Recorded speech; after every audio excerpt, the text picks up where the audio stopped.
AICC ಅಧ್ಯಕ್ಷ ಮಲ್ಲಿಕಾರ್ಜುನ ಖರ್ಗೆ ಮುಂದೆ ಸಿದ್ದು ಸ್ಪಷ್ಟ ನುಡಿಯಾಡಿದ್ದಾರೆ. ಸದ್ಯ ಬೆಳವಣಿಗೆಯಿಂದ ಪಕ್ಷಕ್ಕೆ ಹಾನಿಯಾಗ್ತಾ ಇದೆ.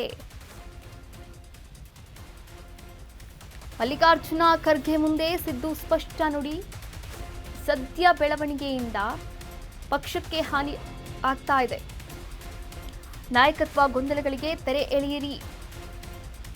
ಸುದೀರ್ಘವಾಗಿ ಮಾತನಾಡಿರುವಂತಹ ಸಿಎಂ ಸಿದ್ದರಾಮಯ್ಯ ಖರ್ಗೆ ಮುಂದೆ ತನ್ನ ಸ್ಟೈಲ್ನಲ್ಲಿ ಮುಖ್ಯಮಂತ್ರಿ ದಾಳವನ್ನ ಹೂಡಿದ್ದಾರೆ. ಈಗಾಗಲೇ ಬಳಿಕ ವರದಿಗಾರರ ಪ್ರಶ್ನೆಗೆ ಸಿಎಂ ಸಿದ್ದು ಆನ್ಸರ್ ಕೂಡ ಮಾಡಿದ್ರು.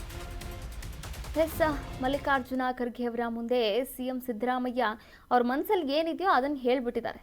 ನೋಡಿ, ಇವಾಗ ಏನು ಬೆಳವಣಿಗೆಗಳಾಗ್ತಾ ಇದೆ ರಾಜಕೀಯದಲ್ಲಿ, ಅದರಿಂದ ಪಕ್ಷಕ್ಕೆ ಡ್ಯಾಮೇಜ್ ಆಗ್ತಾ ಇದೆ.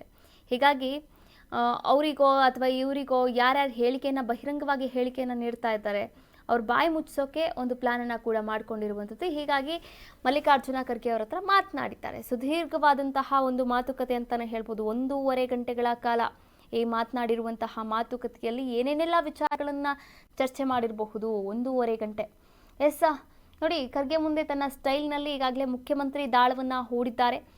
ಮುಂದಿನ 2.5 ವರ್ಷಗಳ ಕಾಲ ಸಿಎಂ ಸಿದ್ದರಾಮಯ್ಯನವರೇ ಕಂಟಿನ್ಯೂ ಮಾಡಬೇಕು ಎನ್ನುವಂತಹ ಆಸೆ, ಅಭಿಲಾಷೆ ಎಲ್ಲವೂ ಕೂಡ ಅಹಿಂದ ನಾಯಕನಾಗಿ ಸಿಎಂ ಸಿದ್ದರಾಮಯ್ಯನವರಿಗೆ ಇರುವಂಥದ್ದು. ಇನ್ನು ಆಪ್ತ ಬಣ ಕೂಡ ಹೇಳ್ತಾ ಇರುವಂಥದ್ದು ಅದೇ.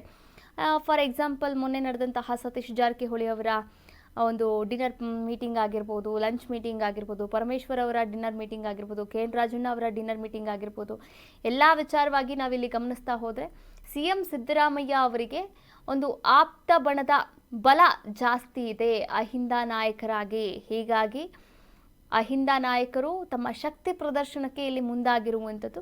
ಹೀಗಾಗಿ ಖರ್ಗೆ ಮುಂದೆ ತಮ್ಮ ಸ್ಟೈಲ್ನಲ್ಲಿ, ಅಂದರೆ ಹೇಗೆ ಹೇಳಬೇಕೋ ಹಾಗೆ ಹೇಳಿ ಬಂದಿದ್ದಾರೆ. ಮುಖ್ಯಮಂತ್ರಿ ದಾಳವನ್ನು ಉರುಳಿಸಿದ್ದಾರೆ. ಈ ಒಂದು ದಾಳ ಅವರ ಅಂದರೆ ಡಿ ಕೆ ಶಿವಕುಮಾರ್ ಅವರ ಆಪ್ತ ಬಣಕ್ಕೆ ಯಾವ ರೀತಿ ಚಾಟಿ ಆಗುತ್ತೆ ಕಾದ್ ನೋಡಬೇಕಾಗತ್ತೆ.